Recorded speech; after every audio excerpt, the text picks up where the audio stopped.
도시와 유령. 어슴푸레한 저녁 며느리를 걸어도 사람의 그림자 하나 찾아볼 수 없는 무인지경인 산골짝 비탈길. 여우의 밥이 다 되어버린 해골덩이가 똘똘 구는 무덤 옆.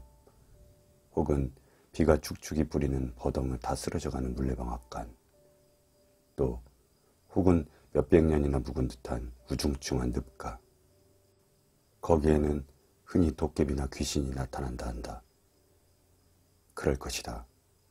고요하고 축축하고 우중충하고, 그리고 그것이 정치일 것이다. 그러나 나는 아직도 그런 곳에서 그런 것을 본 적은 없다. 따라서 그런 것에 관하여서는 아무 지식도 가지지 못하였다. 하나 나는 자랑이 아니라 더 놀라운 유령을 보았다. 그리고 그것이 적어도 문명의 도시인 서울이니 놀라웠단 말이다. 나는 그래도 문명을 자랑하는 서울에서 유령을 목격하였다. 거짓말이라고? 아니다. 거짓말도 아니고 환영도 아니었다. 세상 사람이 말하여 유령이라는 것을 나는 이 두 눈을 가지고 확실히 보았다. 어떻든 길게 말할 것이 없이 다음 이야기를 읽으면 알 것이다. 동대문 밖에 상업학교가 가제될 무렵이었다. 나는 날마다 학교 집터에 미쟁이로 다니면서 일을 하였다. 남과 같이 버젓하게 일정한 노동을 못하고 밤낮 뜨내기 버릴꾼으로밖에는 돌아다니지 못하는 나에게는 그래도 몇 달 동안은 입에 풀칠을 할 수 있었다마는 과격한 노동이었다. 그러므로 하루라도 쉬어본 일은커녕 한 번이라도 늦게 가본 적도 없었다. 원수같이 지글지글 타내리는 여름 태양 아래서 이른 아침부터 저녁 때까지 감두고 말 한마디 거슬리는 법 없이 고분고분히 일을 하였다. 채로 모래를 쳐라. 불같은 태양 아래에 새까맣게 타는 석탄으로 놀이를 끓여라. 시멘트에다 모래를 섞어라. 그것을 놀이로 반죽하여라 하여 쉴 새 없는 기계같이 휘돌아쳤다. 그 열매인지 선물인지는 알 수 없으나 우리들이 다지는 시멘트가 몇백 간의 벌집 같은 방으로 변하고 친구들의 쨍쨍 울리는 끌소리가 여러 층의 웅장한 건축으로 변함을 볼 때에 미상불 우리의 위대한 힘을 또 한 번 자랑하지 않을 수 없었다. 어리석은 미련둥이들이라 어떻든 콧구멍이 다 턱턱 막히는 시멘트 가루를 전신에 뽀얗게 뒤집어 쓰고 매캐한 노린 냄새와 더구나 전신을 한바탕 쪽 씻어내리는 땀 냄새를 맡으면서 온종일 들볶아치고 나면 저녁물에는 정말이지 전신이 나른하였다. 그래도 집안 식구들 생각하고 끼니거리를 생각하면 마지막 힘이 났다. 일을 마치고 정신을 가다듬어 가지고 1인 감독의 집으로 간다. 삭전을 얻어 가지고 그 길로 바로 술집에 가서 한 잔 빨고 나면 그제야 겨우 제 세상인 듯 싶었던 것이다. 술. 사실 술처럼 고마운 것은 없었다. 버쩍버쩍 상하는 속, 말할 수 없는 피로를 잠시라도 잊게 하는 것은 그래도 술의 힘이었다. 그날도 나는 술김에 얼근하였었다. 다른 때와 같이 역시 맹꽁무니에 떨어진 김서방과 나는 삭전을 받아들고 나서자마자 행길 옆 술집에서 만판 먹어댔다. 술집을 나와보니 벌써 밤은 꽤 저물었었다. 잠을 자도 한잠 너그러지게 잤을 판이었다. 잠이라니 말이지 종일 피곤하였던 판에 주기조차 돌아놓으니 사실이지 글자대로 눈이 스르르 내리 감겼다.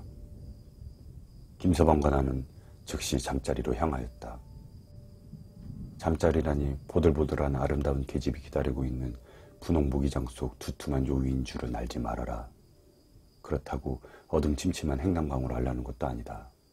비록 빈대에는 뜯길망정 어둠침침한 행랑방 하나 나에게는 없었다. 단지 내 몸뚱이 하나인 나는 서울 안을 못 돌아다닐 때 없이 돌아다니면서 노숙을 하였던 것이다. 그래도 그것이 여름이었으니 말이지 겨울이었던들 꼼짝없이 얼어 죽었을 것이다. 따라서 세상에 못 볼 것을 다 보고 겪어왔었다. 참말이지 별별 야릇하고 말 못할 일이 많았다. 여기에 쓰는 이야기 같은 것은 말하자면 그 중에서 가장 온당한 이야기 하나에 지나지 못한다.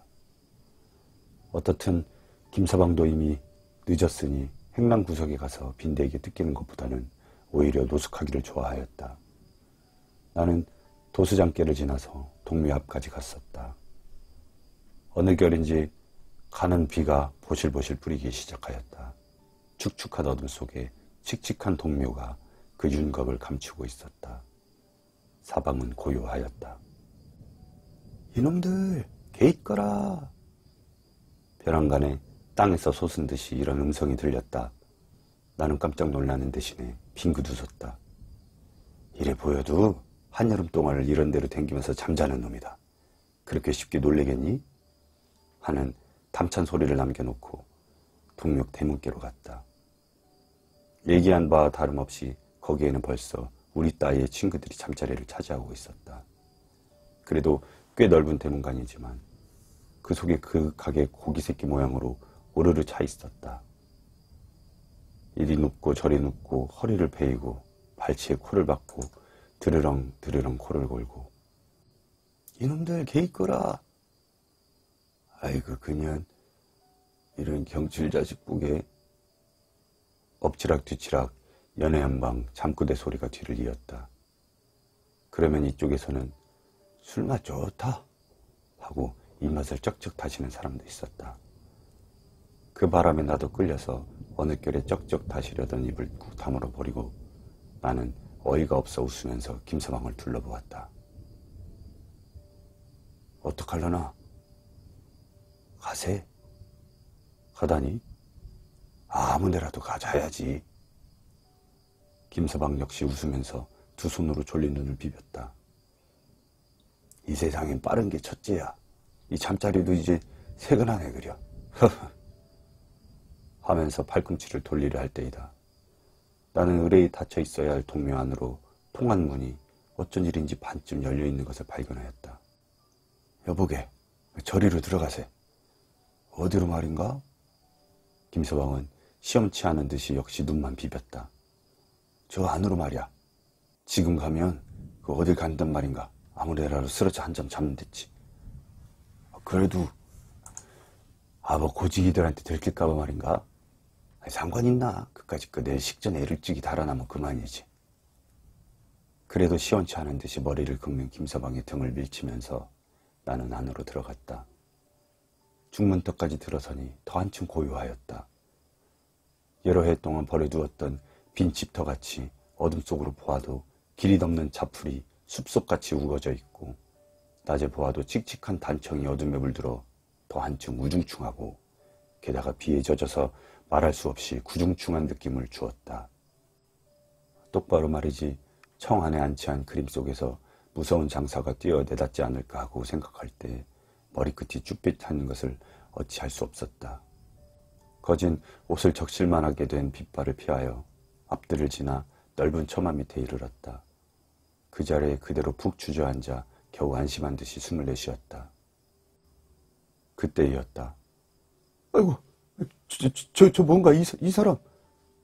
김서방은 선뜻 나의 팔을 꽉 잡았다. 그의 가리키는 곳에 시선을 옮긴 나는 새삼스럽게 놀라지 않을 수 없었다. 벼랑간에 소름이 쪽 돋고 머리끝이 또다시 쭈뼛하였다. 불과 몇 간 안 되는 건너편 정전 옆에 두어 개의 불덩어리가 번쩍번쩍하였다. 정전의 탓이었던지 파랗게 보이는 불덩이가 땅을 휘휘 기다가는 훌쩍 날고 날다가는 꺼져버렸다. 어디인지 또 생겨서는 또 날다가 또 꺼졌다. 무섬 잘타기로 유명한 왕눈이 김서방은 숨을 죽이고 살려달라는 듯이 나에게로 바짝 붙었다. 나는 모든 것을 다 이해하였다는 듯이 화려히 웃고 땀을 빠지지 흘리고 있는 김서방을 보았다. 미쳤나 이 사람? 오히려 화기가 버럭난 김서방은 말 끝도 채 못 맞췄다. 속았네 속았어. 속았어. 개똥불을 보고 속았단 말이야. 뭐? 개똥불? 김서방은 그래도 못 믿었다는 듯이 그 큰 눈을 아직도 휘둥그렇게 뜨고 있었다. 그래, 개똥불이야. 이거 보려나? 하고 나는 손에 잡히는 작은 돌멩이를 하나 집어들었다. 그리고 두어 걸음 저벅저벅 뜰 앞까지 나가서 역시 반짝거리는 개똥불을 켜놓고 돌을 던졌다. 하나 나는 짜장 놀랐다. 돌을 던지면 헤어져야 할 개똥불이 헤어지긴커녕 이번에는 돌이 한 군데 모여서 움직이지도 않고 그 무슨 정세를 살피는 듯이 고요히 이쪽을 노리고 있지 않은가. 나는 또 숨을 죽이고 그것을 들여다보았다. 그때 나는 더 놀라운 것을 발견하였다. 꺼졌다 또 생긴 불에 비쳐 협수로 한 산발과 똑똑지 못한 희꾸무레한 자태가 완연히 드러났다. 그제야 흥흥 하는 후렴 없는 신음소리조차 들려오는 줄을 알았다. 으물! 나는 순식간에 달팽이같이 옴므러쳤다. 그리고 또 부끄러운 일이지만 겨우 정신을 차렸을 때 나는 동묘 밖 버드나무 밑에 쓰러져 있는 내 자신을 발견하였다. 사실 꿈에서나 깨난 듯하였다. 곁에는 보나 안 보나 파랗게 질린 김서방이 신장대 모양으로 벌벌 떨고 있었다. 밤이 이슥하였는데 집으로 돌아가기도 무엇하니 나머지 밤을 동대문께 가서 세우자고 김서방이 제언하였다. 비는 여전히 뿌리고 있었다. 뒤에서 무어가 쫓아오는 듯하여 연해연방 뒤를 돌아보면서 큰 행길에 나섰을 때는 파출소 붉은 전등만 보아도 산뜻 싶었다. 허둥허둥 동대문 담 옆까지 갔었다. 고요한 담 밑에는 아무것도 없었다. 모든 것을 집어삼킨 캄캄한 어둠 밖에는 물론 파란 도깨비 불도 없다. 애초에 이리로 왔더라면 아무 일도 없었을걸. 후회 비슷하게 탄식하고 어디가 어디인지 분간할 수 없어서 에라 아무데나 하고 그 자리에 푹 주저앉았다. 나는 놀라기 전에 갓잎이 싸늘해졌다. 도톨도톨한 조약돌이나 그렇지 않으면 축축한 흙이 깔려 있어야만 엉덩이 밑에. 하나님 맙소사, 나는 부드럽고도 물큰한 촉감을 받았다. 뿐이 아니다. 버들컹하는 동작과 함께 날카로운 소리가 독살스러운 땡비같이 나의 귀를 톡 쏘았다. 어떤 놈이야 이게? 나는 고무공같이 펄떡 뛰었다. 그리고는 쏜살같이 그 꼴이야말로 필연코 미친놈 모양이었을 것이다. 주랭랑을 놓았다. 김서방도 내 뒤에서 헐레벌떡거렸다. 제발 사람을 죽이지 마라. 김서방은 거의 울음겨운 목소리로 부르짖었다. 이놈의 서울이 사람 사는 곳이 아니고 도깨비 굴이었던가? 나 역시 나중에는 맡길 데 없는 분기가 솟아올랐다. 그러나 또 한편으로는 한없이 어리석고 못생긴 우리의 꼴들이 비웃고도 싶었다. 잘 알지는 못하지만 세상에 온 도깨비나 귀신치고 몸뚱아리가 보들보들하고 물큰물큰하고, 아니 그건 그렇다고 해두더라도 어떤 놈이야 이게? 하고 땡비 소리를 치다니 그게 원 하고 의심하여 볼 때에는 더구나 단단치 못하게 겁을 집어먹은 것이 짝없이 어리석게 생각되었다. 그렇다고 그 자리에 또 발을 돌려 그 정체를 탐지하러 갈 용기가 있었느냐 하면 그것도 그렇지 못하였다. 하는 수 없이 보슬비를 맞으면서 수구문 밖 김서방네 행랑까지 가지 않으면 안 되었다. 가재나 덕실덕실 끓는 식구 틈에 끼어 하룻밤에 폐를 끼쳤다고 하여도 불과 2-5시간의 폐일 것이다. 막 한잠 자우려고 들여누웠을 때에는 벌써 날이 훤히 새었으니까. 이렇게 하여 나는 원 무엇이 쓰였던지 하룻밤에 2번씩이나 도깨비인지 귀신한테 혼이 났었다. 사실 몇 해수는 감하였을 것이다. 그러나 대체 누구를 원망하며 좋았으리요? 술 먹고 늑장을 낸 내 자신일까? 노숙하지 않으면 아니 된 나의 운명일까? 혹은 도깨비나 귀신 그것일까? 그렇지 않으면 그 외에 무엇일까? 나는 이제야 겨우 이 중에 어느 것을 원망하는 것이 마땅하다는 것을 똑똑히 깨달았다. 어떻든 유령 이야기는 이만이다. 하나 참 이야기는 이로부터다. 잠 못 자 고난 것도 무릅쓰고 나는 열심히 일을 하였다. 비는 어느 결에 개었던지 또 푹푹 내려지는 태양 아래서 시멘트 가루를 뽀얗게 뒤집어 쓰고 줄줄 흐르는 땀에 젖어가면서, 그러는 동안에도 나는 전날 밤에 당한 무서운 경험을 머릿속으로 되풀이해 보지 않을 수 없었다. 도깨비면 도깨비인가 보다 하고만 생각하여 두면 그만이었지만은 그래도 그것을 그렇게 단순하게 썩 닦아버릴 수는 없었다. 대체 원 도깨비가 하고 요리조리로 무한히 생각하였다. 하나 아무리 생각한다 하더라도 결국 나에게는 풀지 못할 수수께끼에 지나지 못하였다. 하는 수 없이 나는 점심시간을 타서 친구들에게 그 이야기를 하였다. 모두들 적지 않은 흥미를 가지고 들었다. 뭐? 도깨비? 2층 꼭대기에서 시멘트를 갖다주고 내려온 맹꽁이 유서방은 등에 메었던 통을 내려놓기도 전에 눈을 시둥그랗게 떴다. 내가 있었더라면 그까짓 걸 그저... 벤또를 박박 긁던 달랭이 최서방은 이렇게 뽐냈다. 그러나 가장 침착하게 담배를 푹푹 피우던 대머리 박서방만은 그다지 신통치 않은 듯이 그래, 그거한테 그렇게 혼이 났단 말인가? 따는 그 왕눈이 따이니까 하면서 입지 않게 싱글싱글 웃으면서 김서방과 나를 등분으로 건너보았다. 그리고 도깨비 해도 나같이 밤마다 해보겠나? 하고 빨던 담배를 툭툭 털더니 이야기를 꺼냈다. 바로 우리 집 옆집에 빈집이 하나 있네. 지금 있는 행랑에 든 지가 몇 달 안 되어 모르긴 모르겠으나 어떻게 된 놈의 집이 원 사람이 들었던 집인지 안 들었던 집인지 벽은 다 떨어지고 문짝 하나 없단 말이야. 그런데 그 빈집의 말일세. 여기서 박서방은 소리를 한층 높였다. 저녁을 먹고 이제 골목쟁이를 거리지 않겠나? 그러면 그때일세 벼랑간 고요하던 빈집에 불이 하나씩 둘씩 꺼졌다 켜졌다 하겠지. 그것이 진서방, 나를 가리켜 하는 말이다. 말 맞다나 무엇을 찾는 듯이 슬슬 기다는 꺼지고 꺼졌다 또 생긴단 말이야. 그런데 그런 불이 차차 늘어가겠지. 그리고 무엇인지 찌끌찌끌 소리가 나자 한쪽에서는 돈을 세는지 은방방이로 장난을 하는지 절컥절컥 하다가 또 무엇을 먹는지 쭉쭉 하는 소리까지 들리대. 그나 그뿐인가? 어떤 날은 저희들끼리 싸움을 하는지 씨름을 하는지 우당탕 하면서 욕짓거리 막 웃음소리 참 야단이지. 그러다가도 밤중만 되면 고요해지지만 그때면 또 별 개개망측한 소리가 다 들려오대. 박서방은 여기서 말을 문득 끊더니 어때? 재미들 있나? 하고 좌중을 둘러보면서 싱글싱글 웃었다. 정말요 그게?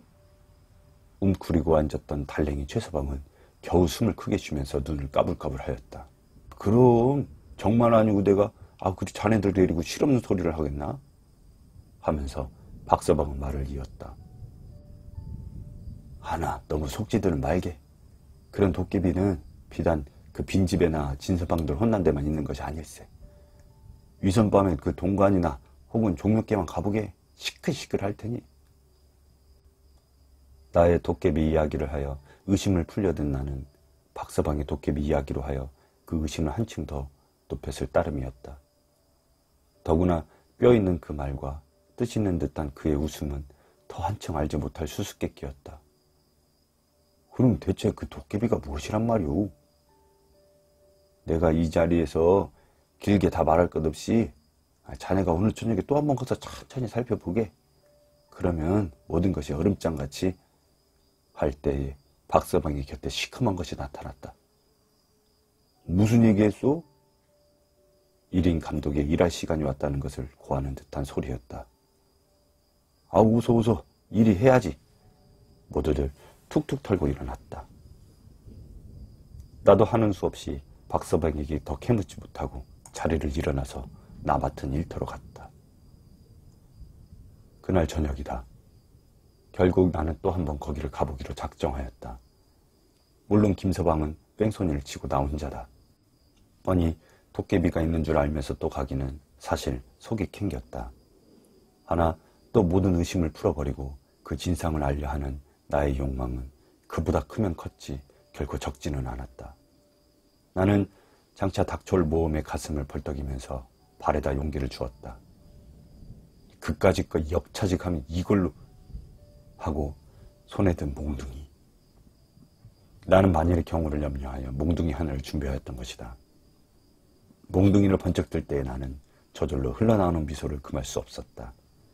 도깨비를 정복하러 가는 유령장군 같이도 생각되어서 사실 한다는 놈들이면 몰라도 무엇을 못 먹겠다고 하필 가난뱅이 노숙자들을 못살게 굴고 위협과 불안을 주는 유령을 정복하여 버리는 것은 사실 뜻있고도 용맹스러운 사업일 것이라고 나는 생각하였다.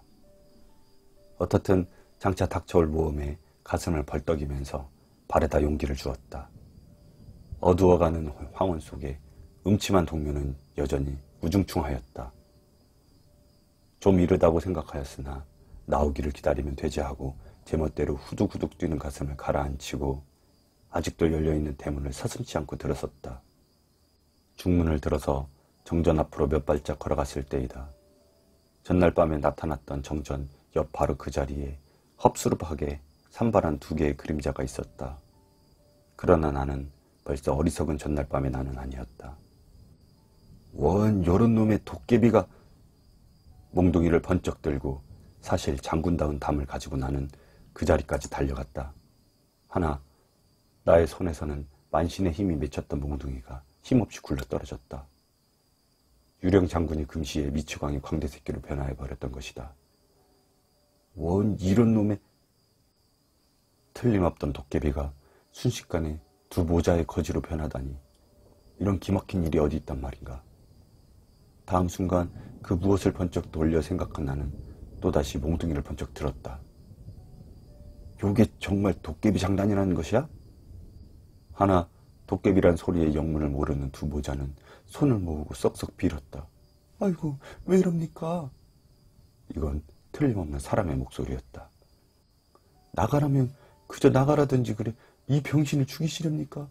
감히 못 들어온 데인 줄을 알면서도 홀 수 없이. 눈물겨운 목소리로 이렇게 사죄를 하면서 여인네는 일어나려고 무한히 애를 썼다. 어린애는 울면서 그를 붙들었다. 역시 광대에 지나지 못한 나는 너무도 경솔한 나머지 나의 행동을 꾸짖고 겨우 입을 열었다. 아니요, 앉아 계시오. 나는 고지기 아무것도 아니니. 네? 모자는 안심한 듯한 동시에 감사에 넘치는 눈으로 나를 치어다보았다. 어젯밤에 여기 아무것도 나오지 않았소? 무엇가 무엇인지 분간할 수 없는 나는 이렇게 물었다. 네? 나오다니요. 아무것도 나오지 않았습니다. 그리고 단지 우리 모자밖에는 여기 아무도 없었습니다. 여인네는 어사무사하여 이렇게 대답하였다.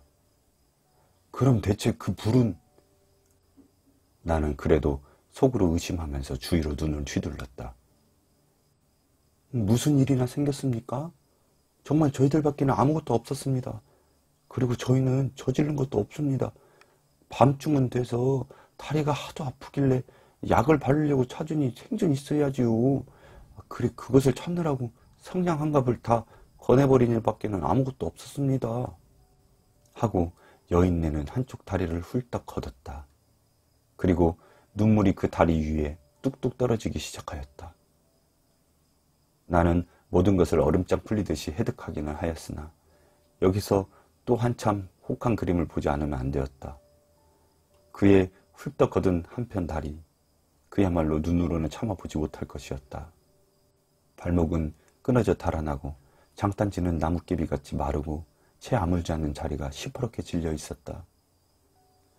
그놈의 원수의 자동차, 그나마 얻어먹지도 못하게 이렇게 병신을 만들어 놓고. 여인네는 울음에 느끼기 시작하였다. 자동차예요? 네, 공원 앞에서 그놈의 자동차에. 나는 문득 어슴푸레한 나의 기억의 한 귀퉁이를 번개같이 되풀이하였다. 달포전 어느 날 밤이었다. 그날도 나는 이유 없이가 아니라 바로 말하면 바람 소리로 밤 장안을 헤매고 있었다. 장안의 여름밤은 아름다웠다. 낮 동안에 이글이글 타는 해에 익은 몸뚱아리에 여름밤은 둘없이 고마운 선물이었다. 여름의 장안 백성들에게는 욱신욱신한 거리를 고무풍선같이 따라다니는 파라솔이 있고, 땀을 들여주는 선풍기가 있고, 타는 목을 식혀주는 맥주 거품이 있고, 은접시에 담긴 아이스크림이 있다. 그리고 또 산차고 물 맑은 피서지 산방이 있고, 서광사가 있고, 인천이 있고, 원산이 있다. 그러나 그런 것은 꿈에도 못 보는 나에게는 머루알빛 같은 밤하늘만 치어다보아도 차디찬 어른 냄새가 흘러오는 듯하였다. 이것만 하더라도 밤 장안을 헤매이는 것은 무의미한 일은 아니었다.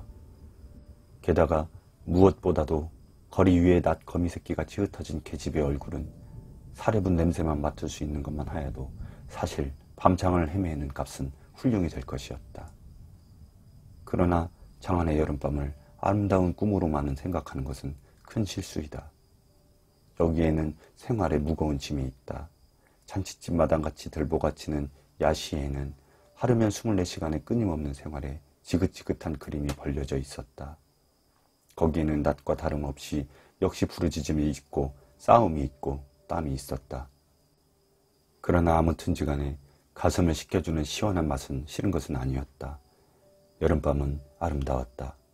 그런 거로 나는 공원 앞 큰 행길 옆에 사람이 파도를 일으키면서 요란히 수물거리는 것은 구태여 볼 것 없이 술김에 얼큰한 죽이기나 그렇지 않으면 야시의 음악가가 깽깽이 타는 친구들을 둘러싸고 있는 것이려니 생각하고 여름밤이니까 혼자 중얼거리면서 무심코 그것을 지나려 하였다.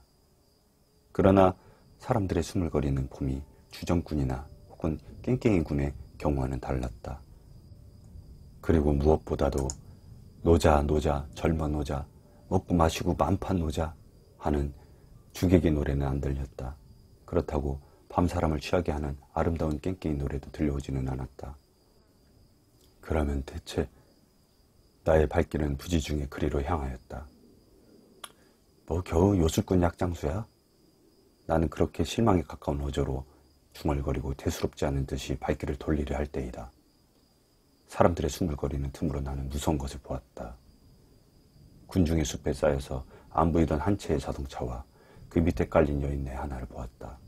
바퀴 밑에는 선열이 임니하고 그 옆에는 거지아이 하나가 목을 놓고 울면서 쓰러져 있었다. 자동차 안에는 하고 보니 아니나 다를까 불량배와 기생년이 그득하였다. 오라질년 놈들. 자동차를 타니 신이 나서 사람까지 치니 뭔 끔찍도 해라.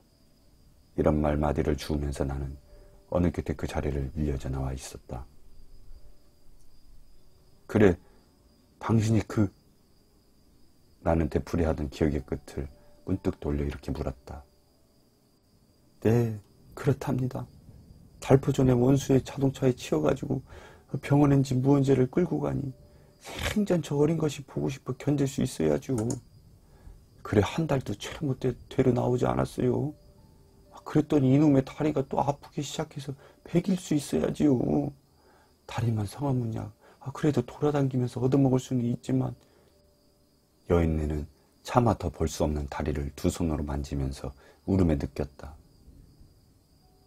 나는 그 과거를 더 캐물으려고 하지 않았다. 아니, 묻지 않아도 그의 대답은 뻔한 것이었다. 집이 원래 가난했습니다. 그런데다가 남편이 죽고 나니. 비록 이런 대답은 안 할지라도 그 운명이지 무슨 더 행복스러운 과거를 찾아낼 수 있었으리요.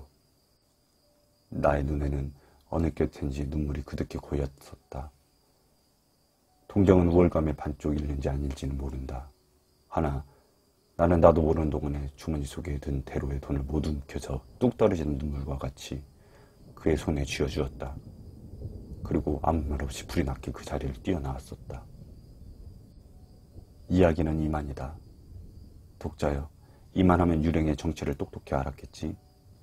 사실 나도 이제는 동대문이나 동관이나 종묘나 또 박서방만한 빈 집터에 더 가볼 곳 없이 박서방의 뼈 있는 말과 뜨짓던 웃음을 명백히 이해하였다. 그리고 나는 모두 나와 같은 운명을 가진 애매한 친구들을 유령으로 생각하고 어리석게 군 나를 실컷 웃어도 보고 뉘우쳐 보기도 하였다. 독자여, 뭐 그래도 유령이라고? 그래, 그럼 유령이라고 해두자. 그렇게 말하면 사실 유령일 것이다. 살기는 살았어도 깃을 죽어있는 셈이니. 어떻든 유령이라고 해두고 독자여 생각하여 보아라. 이 서울 안에 그런 유령이 얼마나 많이 늘어가는가를. 늘어간다고 하면 말이다. 또 되풀이하는 것 같지만 첫 페이지로 돌아가서 어슴푸레한 저녁 몇 리를 걸어도 사람의 그림자 하나 찾아볼 수 없는 무인지경인 산골짝 비탈길 여위의 밥이 다 되어버린 해골덩이가 똘똘 구는 무덤 옆, 혹은 비가 축축히 뿌리는 버덕내 다 쓰러져가는 물레방앗간, 또 혹은 몇백 년이나 묵은 듯한 우중충한 늪과 거기에 흔히 나타나는 유령이 적어도 문명의 도시인 서울에 오히려 꺼림없이 나타나고, 또 서울이 나날이 커가고 번창하여 가면 갈수록 유령도 거기에 정비례하여 점점 들어가니 이게 무슨 뼈저린 현상이냐. 그리고 그 얼마나 비논리적 마술적하지 못할 사실이냐. 맹랑하고도 기막힌 일이다. 두말할 것 없이 이런 비논리적 유령은 결코 있어서는 안 될 것이다. 그러면 어떻게 하면 이 유령을 내려가지 못하게 하고, 아니 근본적으로 생기지 못하게 할 것인가? 현명한 독자여, 무엇을 주저하는가? 이 중하고도 큰 문제는 독자의 자각과 지혜와 힘을 기다리고 있지 않는가?